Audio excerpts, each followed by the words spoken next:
Jadi saya mengapresiasi kinerjanya. Nah, tentu sekarang ada Pak Simon ya yang saya rasa ini pimpinan muda, jadi mungkin juga kita bisa dorong terobosan-terobosan lebih. Kita harus pastikan seluruh proyek itu efisien, tolak ukurnya jelas, bukan pemborosan. Makanya Terminal 4 kita putuskan dibatalkan ya.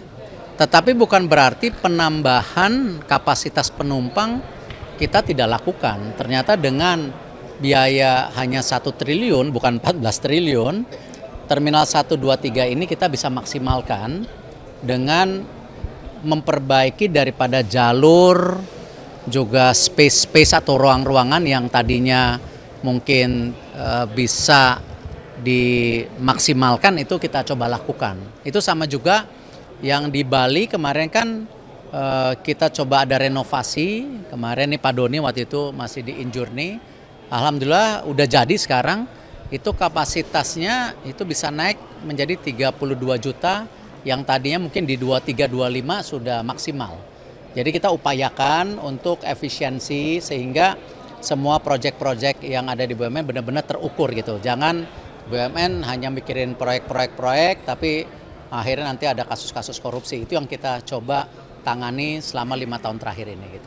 Pak Erik, soal dana Tara Pak, tadi Pak Darmadi, Pak Nurdin Halid juga nanya soal dana Tara ini. Sebenarnya fungsi BUMN ini sendiri di dana Tara gimana Pak? Ya pasti kami mendukung dengan hadirnya Danantara. Ya saya sudah sampaikan bahwa bahkan kita menyiapkan fasilitas untuk kantor Danantaranya. Ya kantor Danantaranya udah kita siapkan. Itu salah satu aset Bank Mandiri. Tinggal bagaimana masing-masing pihak duduk melakukan kajian lebih dalam supaya sinergisitasnya seperti apa gitu. Oh saya nggak mau bicara itu. Sama tadi arahan dari Pak Dasko jelas dukung karena itu sesuai dengan tentu target-targetnya rencana tanggal 7 atau tanggal 8. Makanya kami di BUMN mempersiapkan fasilitas tadi perkantorannya, nanti kajiannya kita sinergikan gitu. 8 November seperti itu infonya, saya nggak tahu. Saya cuma menyiapkan kantornya aja. Pembagian tugasnya gimana Pak? Nanti ada kajian kan? Tadi di Komisi 6 juga bicara mengenai kajian. Pak Erto tadi sempat singgung dividen 100 triliun. Kenapa? Dari 90 triliun tadi Pak Erto sempat singgung. Oh enggak, dividen kami kan sudah tembus 90 triliun. Kedepannya kita akan mendorong bagaimana dividen ini bisa tembus 100 triliun, tapi bukan dalam 1 tahun, tentu dengan berbagai pihak gitu ya. Pak tadi kan Bu Nike ada lagi nggak Pak nanti pucuk pimpinan? Ya Bu Nike saya rasa sudah kerja maksimal ya, beliau sampai berapa 6 tahun saya rasa. Jarang loh di rut Pertamina selama itu. Jadi saya mengapresiasi kinerjanya.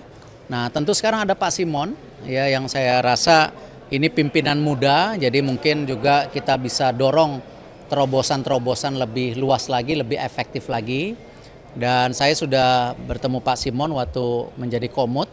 Ada beberapa poin yang saya titipkan dan insya Allah saya yakin beliau bisa bekerja lebih maksimal, apalagi dengan terobosan-terobosan yang sudah didiskusikan langsung.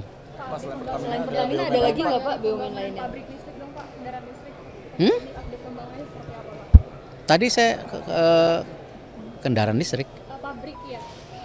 Baterai listrik. Oh, makanya kendaraan listrik. Saya pikir ada wamen-wamen bikin kendaraan listrik diam-diam nih.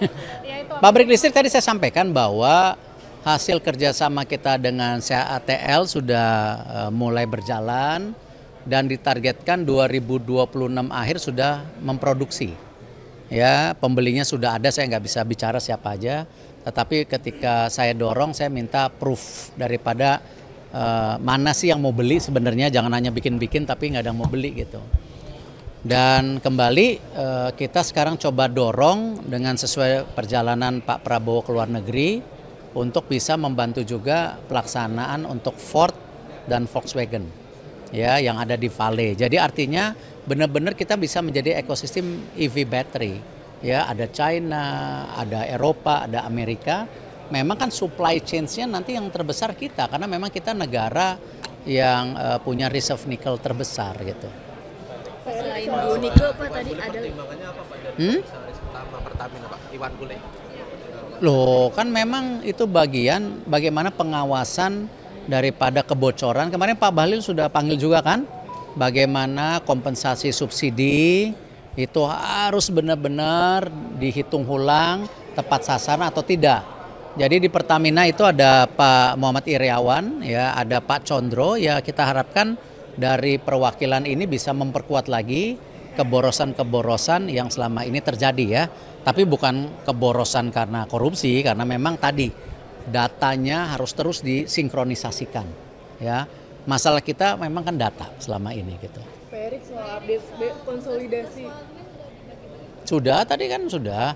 Pak Amin akan mengawal membantu saya di ESG ya, apalagi kalau kita lihat blueprint kita jelas ya, ke depan ini ekonomi hijau harus menjadi bagian terpenting. Ya, environmental itu menjadi isu yang tidak boleh tertinggal. Ya, sosial itu bagaimana kita memanage stakeholder, karena jangan sampai tadi kita membangun proyek di daerah, tetapi masyarakat daerahnya tidak mendapat apa-apa. Apalagi tadi disampaikan bagaimana perhatian BUMN dengan koperasi, dengan UMKM.